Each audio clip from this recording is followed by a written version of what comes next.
The first thing you'll notice about the effects rack is it is shock mounted. So should the console get dropped at any time, obviously the effects won't get damaged because they're mounted in a shockproof rack. Click on a blank panel using the right hand trackball. Choose your effect. Go for a DN780. Load that into the rack. Then choose what you want that DN780 to do, be it hall reverb, plate, chamber, room, or everybody's 80s favourite, non-linear reverb. Pop that in the rack. Choose another one. We'll go for another 780, but this time it's going to be running a plate. And pick another one. And this time we'll have a chamber reverb. So this is how you build your effects rack up. You'll notice as soon as I'm dropping the effects in the rack, the audio is appearing on the inputs.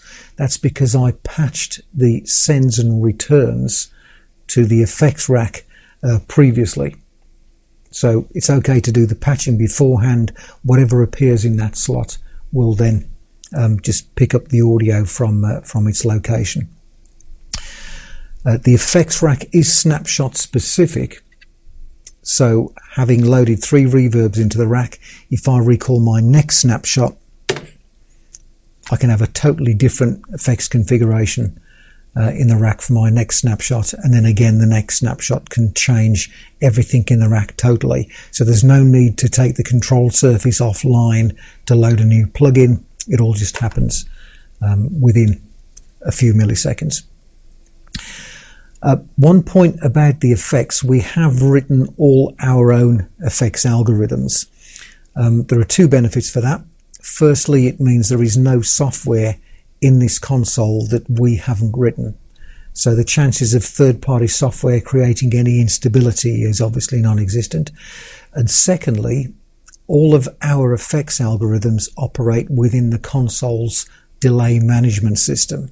So if I have one of my effects processors patched on an insert, send and return to an input channel or an output channel, that processing will be within the scope of the console's latency management.